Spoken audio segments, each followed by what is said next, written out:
The ice moaned beneath Kale Soren's boots, like the bones of a dying god. Snow whipped sideways across the ruined landscape, shredding visibility and carving glassy furrows into what had once been an advanced research installation.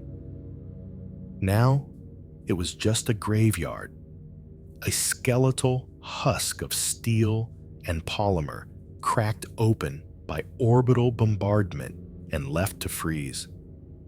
The tactical display in Kael's visor flickered with static feeding him fragments of terrain data, survivor metrics, and flickers of radiation.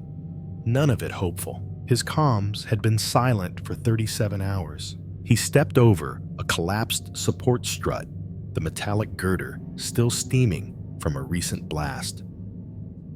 Above, jagged spires of broken glass clawed at the sky. Somewhere below the collapsed deck plates, biosigns flickered faintly on his scanner, too weak to distinguish species. Could be another human. Could be Kirill. Could be bait. Kale moved anyway. Descending through the wreckage was like crawling down the throat of a dead machine. The cold was so deep it crackled in his joints, despite the thermals layered under his exo-armor. The biosign stabilized briefly, a flicker of green in a sea of red. He followed it, stepping into a cavernous lab chamber, half swallowed by ice, its walls slashed open by artillery fire.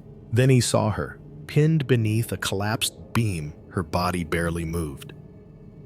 Bioluminescent skin glimmered a pale emerald where it wasn't slicked with blood or dirt. Her eyes, even unfocused, glowed with the unmistakable blue of the Kirill. One arm was twisted unnaturally, the other stretched toward a shattered containment pod. She didn't speak, just blinked.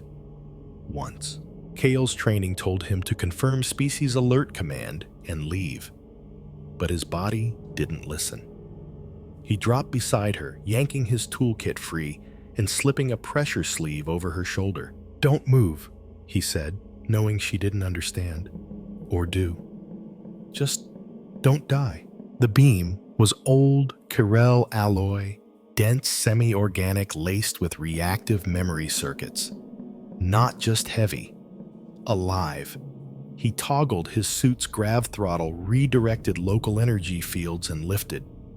The beam didn't resist, but it didn't let go easily either. It clung like a parasite. When it finally rose, she slid out with a ragged gasp, her chest heaving against the suit's stabilizer gel. She was tall, at least 3 meters, but curled in on herself. Her bioluminescence pulsed weakly in rhythm with her labored breath. Kael supported her upright, surprised at how light she felt despite her size. Some internal redistribution of gravity, maybe. Or he was in shock. Possibly both. Her eyes met his, no malice, no fear, just confusion. And beneath it, something more primal. He triggered the universal med interface. A soft chirp confirmed it had synced barely. The display flared red. Hemorrhaging, internal frostbite, core temperature dropping fast. "You're dying," he said. "And I don't know why I care." She blinked again, slower this time. Her lips moved, but no sound came out. Only the faint hum of her skin's resonance against the falling snow. Kale reached into his pack, pulled out an emergency fusion cell, and jammed it into the wall-mounted heater above them. The old Kirill tech groaned, then flickered to life. Warmth spilled into the chamber, chased by a faint floral scent, an artifact of the Kirill's preference for biothermal conversion. Even in death, their tech smelled alive. He turned back to her. Her gaze hadn't moved. "Kale," he said, slowly tapping his chest. "Kael Soren, human. I didn't come here to find you." Her lips parted, a whisper, barely audible through the translator. "Thalara." Then she slumped forward. her forehead resting against his chest like a bowing tree. Kale's hands hovered awkwardly around her shoulders. His armor hissed slightly as the external climate buffers tried to compensate for the temperature differential between her and the warming chamber. Her skin was warm now, humming against his chest in a low harmonic frequency. It wasn't unpleasant. It was comforting, resonant, like standing next to a cello, still humming from its last note. He exhaled and whispered, "I think you just became my problem." Outside, the wind howled, the ice shifted, and from far off in the distance, something mechanical let out a shriek. Kale didn't move. He just held her tighter. Not because it was protocol, not because he thought she'd save him, but because she was warm. And in a world made of ice, that was enough. Snow surged like broken static across the white expanse, whispering secrets to the wind as Kyle Soren trudged forward with Thalira Vey in his arms. Her skin, once flickering dimly, like dying embers, had begun to glow again, faint but steady. Each step he took cracked against the frozen crust, his boots half sliding, half sinking into permafrost. As the ruined skyline of the research outpost faded into the storm behind them, he wasn't sure why he was doing this. Every piece of logic, every military directive embedded into his training screamed for exfiltration, not extraction. The mission was dead. The squad was dead. Earth Command would write this off as a loss and move on. But when Thalira had pressed her head against him, silent, surrendering, trusting, Kale had felt something shift. Not in the mission, not in the war. In him, she was heavier now, not physically. Her body was still absurdly light for someone that tall, another Curel trick, but there was emotional gravity, a presence. It changed the air between them, thickening the silence into something sacred. He ducked under an outcropping of black ice and set her down with care. She exhaled slowly, eyes fluttering, half-open lips moving like she was tasting words she wasn't sure how to shape. Her breath misted in the cold. Kale offered her a bite of a nutrient bar. She blinked at it, then at him, then slowly, tentatively opened her mouth. He fed her gently, a ritual more intimate than it should have been. Her teeth didn't bite. She just let the food dissolve on her tongue like it was music. When she finished, she tilted her head. Why? Her voice was clearer now, translated softly through his suit's uplink, but the accent was unmistakable, melodic, deliberate, like each word carried a memory. Kale considered that. Because I don't like seeing people die in the snow. She processed that. You are defective. Yeah, been told. She touched his chest, just 2 fingers against the armor. The contact was electric, her bioluminescent skin flaring momentarily where it met his plating. She withdrew quickly, blinking as though startled by her own reaction. Kale forced a laugh. That tickles. I do not intend harm. I know. He paused. That's the weird part. They rested for maybe 10 minutes. In that time, her breathing stabilized, though a fine network of crystalline veins shimmered beneath her skin, an ominous reminder of her condition. The Curel called it subharmonic decay. Human science called it slow biological collapse under environmental mismatch. Either way, if he didn't get her to heat to shelter soon, she'd crystallize alive. He scanned the horizon. Thermal pings. Just one flickering and half submerged in ice 2 clicks south-southeast. Possibly geothermal, possibly dead tech, probably a tomb. Still better than standing still. Time to move. She looked at him. Then the storm, then her own useless limbs. Her expression tightened. Kirel faces weren't as expressive as humans, but Kael was starting to see the layers, the way her cheekbone markings pulsed with color, shifts how the lines across her brow flexed with tension.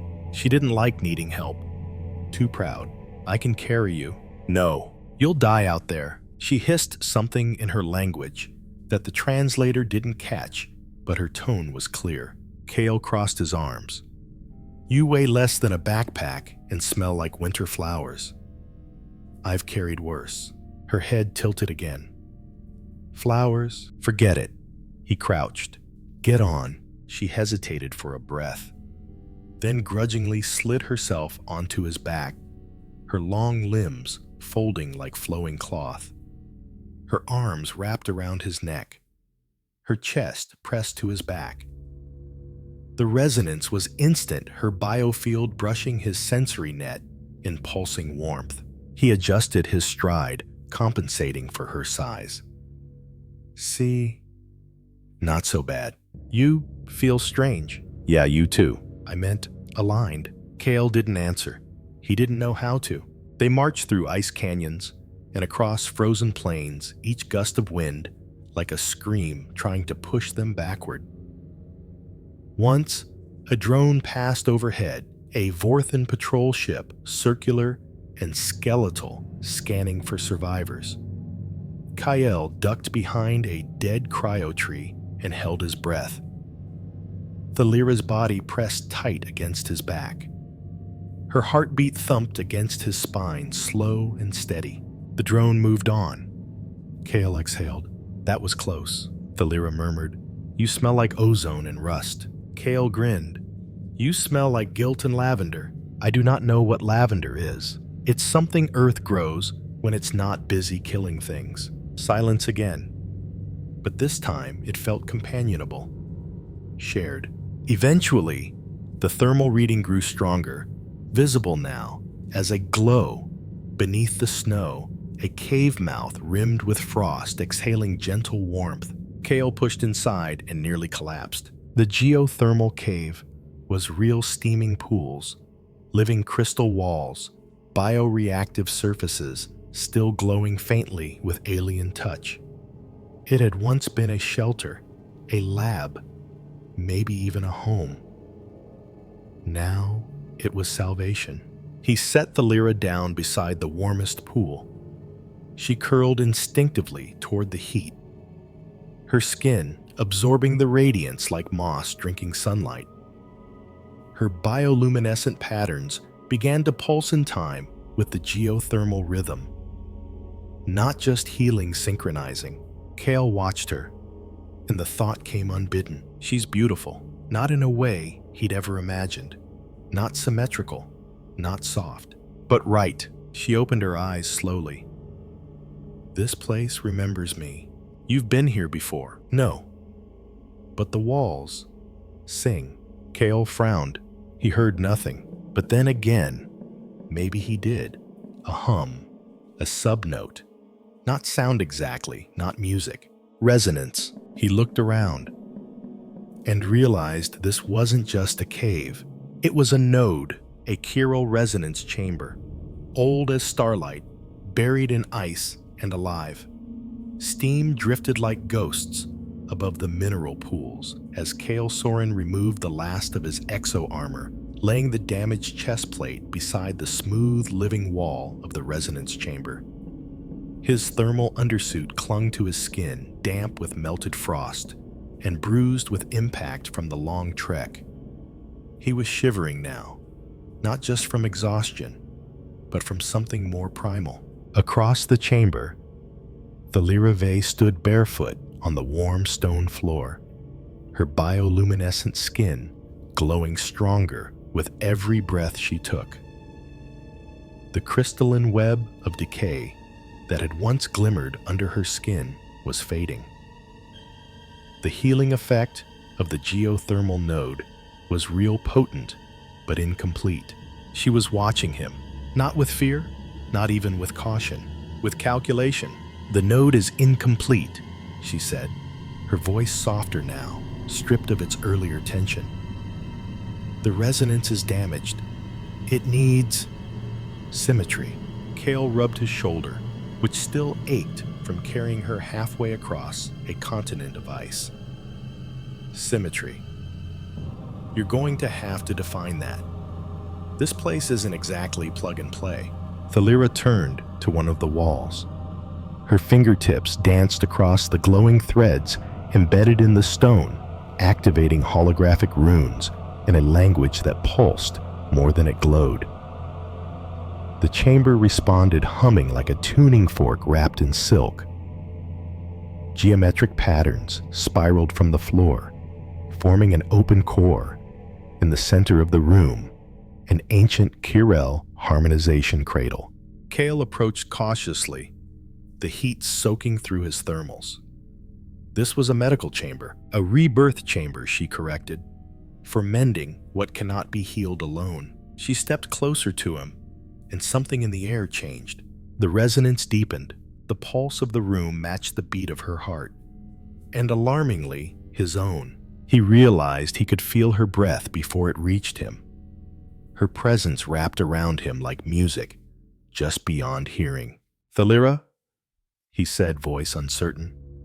"What is this place asking us to do?" She tilted her head, her expression unreadable. "To synchronize." Kale narrowed his eyes. "Define synchronize."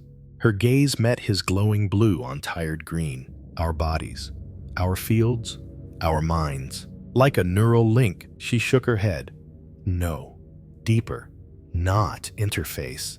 Fusion." Kale's heart skipped. "Wait, hold on. Like, permanently. If done improperly, yes." He took a step back, startled. "And if done properly," she stepped forward, "it will save us." He wanted to argue. He wanted to say it was insane, that this wasn't protocol, that he barely knew her, that they were from different worlds, different species, different rules of biology. But the chamber didn't care about that. The node had already begun its activation sequence, reacting to their proximity. Light flared from the central cradle. The resonance deepened again, pushing gently on Kyle's thoughts like a hand on the small of his back. "Why me?" he asked quietly. "Why now?" Thalira's voice softened.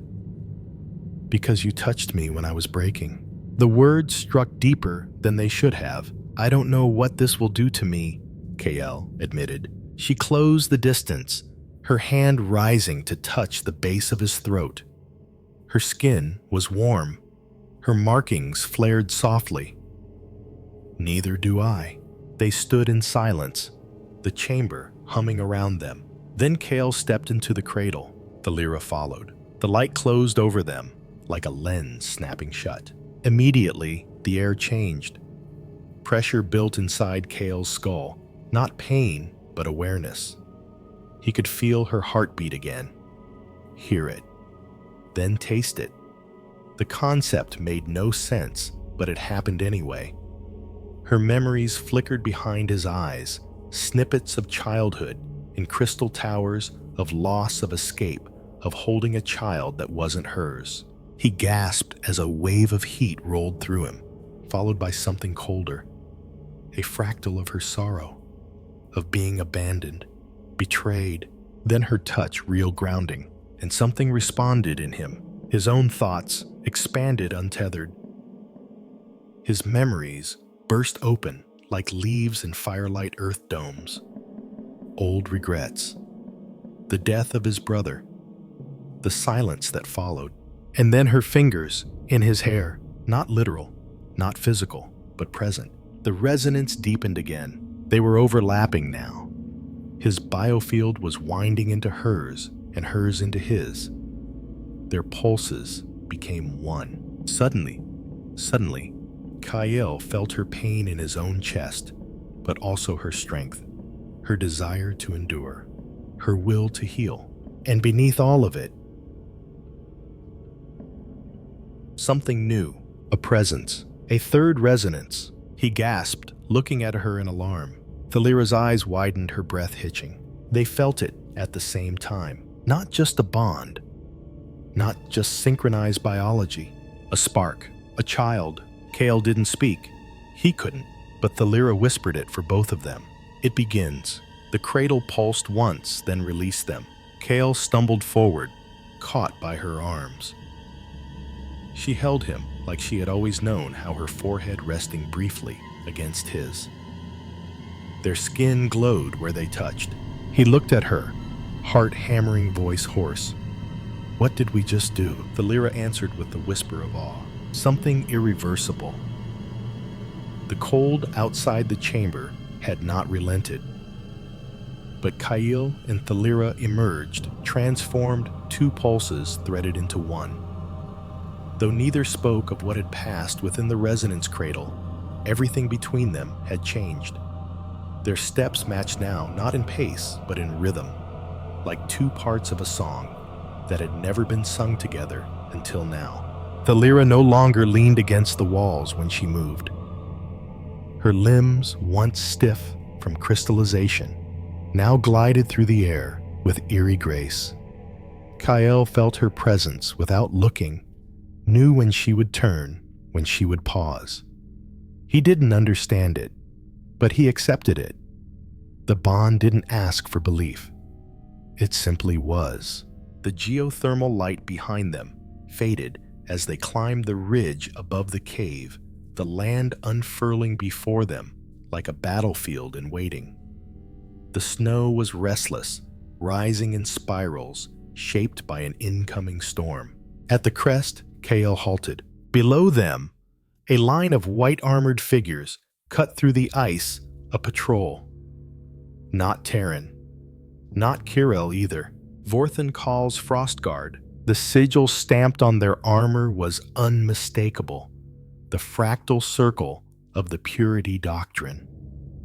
They moved in perfect silence, their weapons slung low but ready, their formation tight and curved inward like a claw. Kale felt the pulse in his chest respond, not panic, but a warning. He turned, already moving. Behind him, Thalira closed her eyes, and her bioluminescent patterns shifted from soft green to a muted, wary amber. They didn't run, they moved, through crystalline gorges where ice hummed against their skin. Across ridgelines that responded to the biofield, now humming between them. The terrain itself seemed aware of their passage, the dormant systems of old Kirill tech brushing their steps with ghostly recognition. When the ambush came, it was silent pulse weapons, igniting mid-air beams, carving vapor trails through the snow. Kale didn't duck. His shoulder turned before the shot came, his legs moving a split second ahead of the threat. Not instinct. Not training. Thalira. Her awareness flowed through him in flashes, angles of attack shifts, and terrain enemy placement. The bond had become more than sensation. It was coordination. The second volley arced high. Thalira's fingers brushed the ice beside her, awakening dormant defense veins that rippled beneath the snow and detonated with a flash of bioelectric discharge. 3 frost guards were hurled backward, their armor arcing with static. Kale darted forward, sliding across a sloped outcrop, drawing an old Kirill sidearm from his belt. It recognized him instantly, its living circuitry syncing to his new biofield. The weapon pulsed once and fired the recoil absorbed by an unseen force, a correction from Thalira's resonance shared across the bond. Their movement blurred into a kind of combat dance, him with grounded, brutal precision, her with arcing, almost aerial grace. She spun through the snow like a storm given form, her bioluminescent markings flaring bright amber as her strikes landed with unerring force. When one frost guard lunged toward Kale's blind side, he didn't turn. Thalira did. Her palm met the enemy's chest with a concussive wave that shattered the ice beneath them, flinging the attacker into the air like driftwood in a tidal wave. More emerged from the storm, 10, maybe 12. Kale's breath steamed as he reloaded his hands, moving with mechanical certainty. Yet his heart no longer raced. Instead, it synchronized with hers, steady measured in perfect time with the cadence of the battle. Behind them, the land began to change. Crystals jutted from the ground like teeth, responding to the shared resonance field. Ice towers bloomed, redirecting beam fire. The entire topography echoed their bond, shaped by the harmony born in that ancient chamber. Kale vaulted across a collapsing ledge. Thalira caught him mid-air, swinging him onto a ridge, just as a plasma burst tore the ground apart behind them. They moved like a single thought, uninterrupted, indivisible. When the final frost guard fell, the snow fell still. Kale knelt, exhaling slowly, his breath forming rings in the frozen air. Thalira stood beside him, her bioluminescent patterns dimming again, softening into the crimson hue of something deeper. Not victory, connection. He looked at her, not as an ally, not as an alien, not even as a woman, but as a second self. The bond had solidified, not just neurologically, not even biologically, something older than code, older than war, resonance. And beneath their feet, the planet began to respond. The air shifted with a tension that didn't belong to the wind. Kale Soren could feel it in the soles of his boots, in the way the snowflakes hung heavier in the air, slow as ash. The resonance bond with Thalira Vey hadn't dulled. If anything, it had grown sharper since the fight more defined. Their minds weren't sharing thoughts, not directly, but each movement, each breath carried a mirrored awareness, a continuous exchange of emotion and instinct. But something had changed. It wasn't just the two of them anymore. The presence within the bond, once a flicker, had grown distinct. It didn't have a voice, but it had rhythm. Not thought, but pulse. A third resonance, beating quietly between theirs, harmonizing faintly with the planet below. They descended into a long-dead Corel relay station, long buried beneath the ice walls, lined with frozen conduits and darkened crystalline matrices. The air was warmer here, alive. The old system stirred as they passed, responding to the blood in Thalira's veins, the hybrid spark forming inside her. It was Thalira who touched the control panel first. The system recognized her. But when Kale stepped forward, it welcomed him. Together, the entire station lit up in a slow cascade of crimson and gold colors that hadn't glowed since before the Doctrine War. The central chamber opened. Inside it waited, a heart spire, a living Kirel bioreactor long inert. Until now, the presence in Thalira's womb pulsed again, not in fear, but in invitation. The heart spire pulsed back. Kale felt it before she did. This wasn't just about survival anymore. The child growing inside Thalira was resonating with the planet, synchronizing with its deep biological lattice, mapping its harmonics, reaching for its memory. A signal, a call, then came the reply. Vorthan Call arrived without warning. His armor, white and gold, standing unmarked by the frost. Around him marched his elite frost guards, dozens of them, their steps perfect, their helmets opaque. At the chamber's threshold, they stopped. He stepped forward alone. The resonance in the room, twisted under his presence, warped like heat through metal. Vorthan didn't shout. He didn't threaten. He simply opened his palm. In it glowed a corrupted heart shard, blackened, cracked, pulsing with an inverted rhythm, a symbol of cleansing, of termination. His meaning was clear. Kale stood in front of Thalira, the gesture instinctive, protective. The child inside her pulsed in response, brighter, now destabilizing the corrupted shard in Vorthan's hand. Cracks raced across its surface. The frost guards behind him faltered. One staggered, another hesitated. The resonance field had shifted. Thalira stepped forward beside Kale, her skin flaring with bright amber light. She didn't speak. She didn't need to. The pulse surrounding her was proof of something deeper than any decree. The child wasn't a mutation. It was a bridge, and the planet had accepted the union. Kale raised his hand. He wasn't a warrior anymore. He was a conductor. The Heartspire responded to his presence, to the trinity of their resonance, Thalira Kale, and the life growing inside her.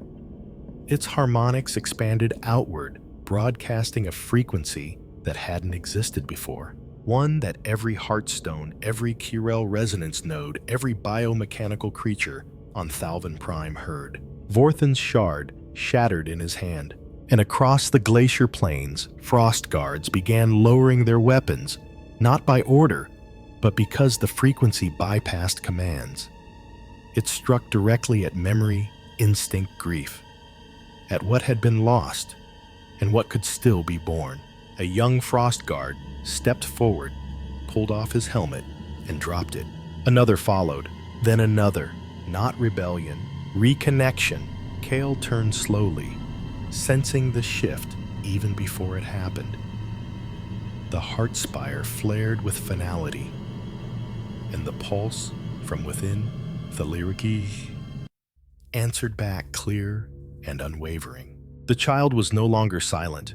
It was singing. The glacier above them cracked not in collapse, but in transformation. Spires of resonance crystal broke through the ice like growing trees reaching toward the sky, forming a crown above the ancient station.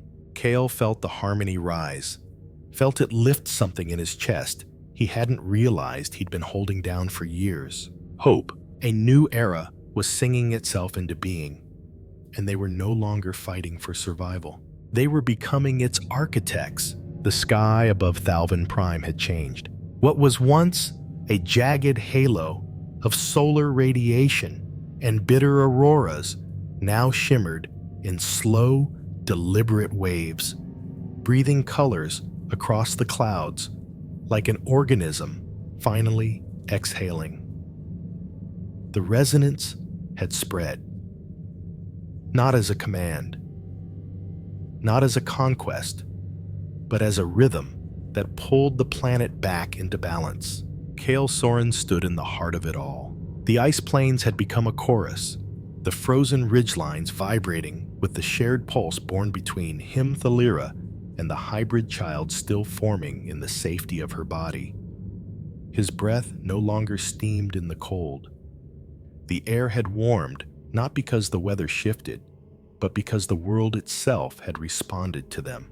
Thalira moved beside him like a second shadow. Her skin, once dimmed by decay, now shone with an inner fire, her bioluminescent patterns echoing the slow, confident heartbeat of the child within. Each of her steps left a faint impression in the snow that shimmered and then disappeared as though the planet refused to keep her footprint for too long. The crowd gathered around them. Not soldiers, not civilians. Witnesses, Kirel, and humans alike had come from across the continent, drawn by the pulses sent from the Heartspire station signals, not transmitted but felt. They stood in silence as Kael and Thalira approached the master node where the old resonance protocols had once been regulated by sterile council decree. That was no longer the way. A circle of heartstones had been reawakened, linked now by living harmonics, each one attuned to the triadic rhythm of Kael, Thalira, and the unborn. The council was gone. The doctrine fractured. What remained was something ungoverned, a shared future. Thalira reached the first heartstone and placed her palm against it. The crystal flared with a golden hue that spiraled outward. Kael followed his fingers, finding the second stone. The frequency changed, deepened, grew richer, and from within her womb, a third resonance answered. It wasn't just ceremony. It was recalibration. The cycle of life on Thalvin Prime, once stunted, once doomed, was shifting its axis.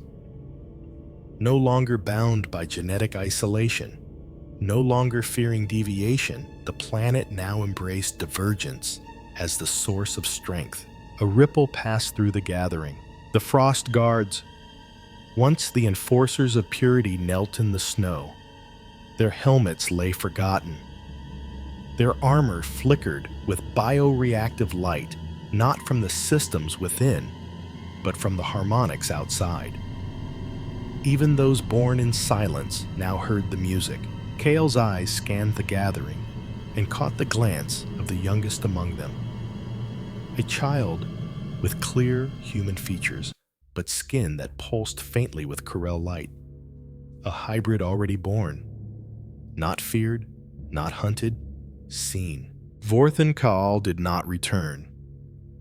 His absence echoed through the gathering not as a threat, but as a reminder. Those who clung to fear would fade. Those who adapted would shape what came next. Thalira turned toward Kale. There were no words. There didn't need to be. The warmth of her fingers on his hand carried more weight than any declaration. And the bond they shared, no longer forced, no longer urgent, was now permanent. Grown from choice, not necessity. Theirs was no longer a survival story. It was a genesis. Above them, the aurora surged in a final crescendo of light, casting the snow in hues of crimson, violet, and gold. The crowd rose, heart-synchronized voices silent in reverence. In the stillness, the future began. Kale stepped forward and placed a final crystalline shard, newly formed, into the center of the resonance ring, a seed, a promise. It shimmered, activated by the triad bond, and sent its first pulse across the surface of Thalvin Prime. Not a command, not an order, a signal, one that said, "We are here, we are new, we are many, and we will never be divided again." What began as a broken mission in a frozen wasteland became a story that reshaped an entire world. Kael Soren, a lone human soldier, and Thalira Vey, a Kirel woman on the edge of death, forged a bond that defied every boundary, biological, cultural, and spiritual. In the heartbeat of their unborn child, a new future was written, one of harmony, not purity, resonance, not domination. Together, they didn't just survive, they became the bridge between two species long torn apart by fear. Their connection awakened an ancient planetary intelligence, revived the dead harmonics of Thalvin Prime, and ushered in a renaissance where diversity was no longer a threat, but the source of evolution itself. And in the stillness of the aurora, their child Ilari already sang in frequencies older than stars. This was never about war, it was about love. Love not as sentiment, but as frequency, as function, as force. Because in the end, the strongest weapon isn't a rifle, or a ship, or a machine. It's two hearts resonating in perfect harmony. If this story moved you, if it made you feel the pulse of something larger, please like, comment, and subscribe to support the channel. And let us know. What do you think love sounds like between the stars? Until next time, keep resonating.